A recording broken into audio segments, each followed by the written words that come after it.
یہاں ناچنے والوں کے لیے تو حکومت کو سیکیورٹی کا بندوبست کرنا ہے، کھلاڑیوں کے لیے تو حکومت کو سیکیورٹی کا بندوبست کرنے کی فکر ہے، لیکن یہاں ختم نبوت کے پروانوں کے لیے حکومتی خزانے میں کوئی پیسہ نہیں ہے کہ ان کی حفاظت کا بندوبست کرے۔ پنجاب میں نکلنے والا صدیق اکبر کے یوم وفات کا وہ جلوس، اس کی قیادت علامہ مسعود الرحمان عثمانی فرما رہے تھے، وہاں سے وہ نکلے اور اسلام آباد میں اپنی رہائش گاہ کے قریب شہید کر دیے گئے۔ حکومت پنجاب پر بھی سوالیہ نشان ہے، حکومت پاکستان پر بھی سوالیہ نشان ہے، سی سی ٹی وی کیمرے لگے ہوئے، وہ کہاں سے آئے، وہ قاتل کہاں گئے؟ ایک ہفتہ گزر چکا، ابھی تک علامہ عثمانی شہید کے قاتلوں کا حکومت پنجاب اور حکومت اسلام آباد پتہ لگانے میں ناکام ہے۔ ہماری جماعت کے ذمہ داران سے گزشتہ رات اسلام آباد اور پنڈی کی انتظامیہ نے بات چیت کی اور غالباً منگل تک کا وقت لیا ہے۔ ہم امید کرتے ہیں کہ اس وقت پاکستان میں جو ایک خون ریزی کی لہر آئی ہے، اس لہر کے نتیجہ میں جو مولانا مسعود الرحمان عثمانی کو شہید کیا گیا اور مختلف جگہ پر پاکستان کے امن کو خراب کرنے کے لیے ایک گروہ مکمل طور پر سرگرم ہے، ہم امید کرتے ہیں آنے والے منگل تک حکومت پنجاب اور حکومت اسلام آباد علامہ مسعود الرحمان عثمانی کے قاتلوں کو سامنے لائے گی اور بے نقاب کرے گی۔ اور اگر حکومت پاکستان ایک عالم دین کے قتل پر اتنی لمبی خاموشی اور ان قاتلوں کو سامنے نہ لا کر مجرمانہ خاموشی کا مظاہرہ کرتی ہے تو ہم ان پر واضح کر دینا چاہتے ہیں، ثانیہ جرنیل علامہ مسعود الرحمان عثمانی کی شہادت پر ہم خاموش رہنے والے نہیں ہیں اور ہم احتجاجی تحریک کا اعلان کریں گے اور انشاءاللہ وہ تحریک پھر تحریک ہوگی۔ سائے ممالک اور بعض دشمن قوتوں کے اعلی کار پاکستان کے امن کو تہوبالا کرنے کے لیے دن رات مصروف ہیں۔ پاکستان ہمارا ہے،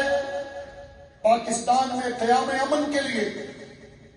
صحیح نیت سے کوشش کرنے والا ہر عام و خاص ہماری آنکھ کا تارا ہے۔ پاکستان کے امن اور سلامتی کے لیے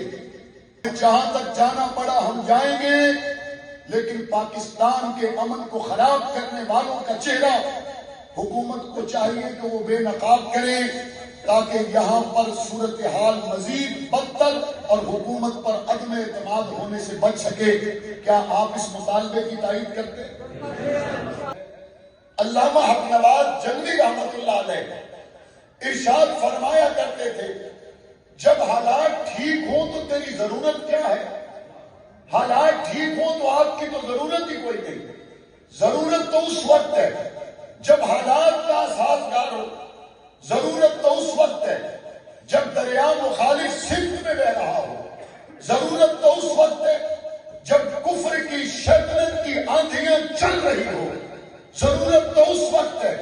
جب ہر وقت ہر طرف ظلم کا، دجل کا، کفر کا دور دورہ ہو۔ اس تاریک رات میں جو چراغ جلائے اسے ابو بکر صدیق کہتے ہیں۔ در اصحاب رسول پر قربانیاں پیش کی جا رہی ہیں،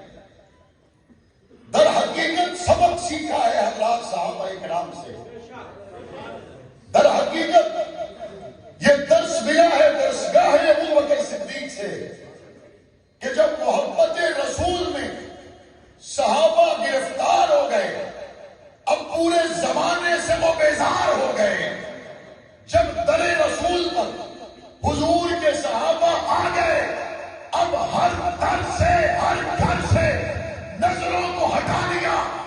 چہرہ دیکھا تو صرف مصطفیٰ کا چہرہ دیکھا۔ اور اسی لیے تو ابو بکر صدیق سے کسی نے پوچھا زندگی کی تمنا کیا ہے؟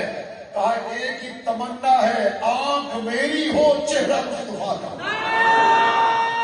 اس سال تک اس مصلی اور منبر سے ناموس اصحاب رسول کے لیے آواز اٹھتی رہی۔ یہ آواز